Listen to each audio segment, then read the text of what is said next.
As we just heard, navigating pet loss can be tremendously difficult. Erica Sinner, CEO of Directory and author of Pets Are Family, joins me now to talk about her push for pet bereavement leave in the workplace. Erica, thanks so much for joining me.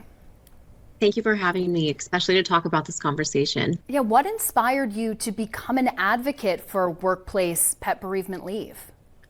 Yes, so I've always had pet bereavement leave within my organization since its inception. I think what I didn't appreciate is how much I would need it and also how I would feel taking it last year when I lost my dog Kingston. And now I'm really advocating to help others have the ability to also take time off when they're grieving.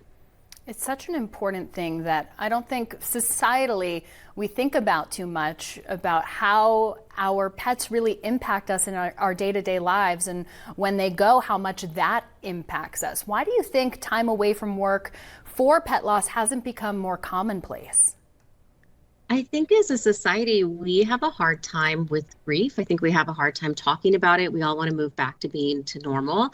And so I think when it comes, if that's the way it currently is with human beings, I think it becomes even more gray when it becomes our pets. But as we continue to see in the news, the data is there. 70% of households have pets in their family and they consider them a part of the family. And from a workplace perspective, the CDC reports it is $200 billion a year is the cost to employers from unmanaged grief. And that's really, for me, why I believe it's mutually beneficial for not only the employees. If you can show up for them in a meaningful way, it's also beneficial for the employer to have employees be able to come back after they've been able to have a moment in a space to breathe.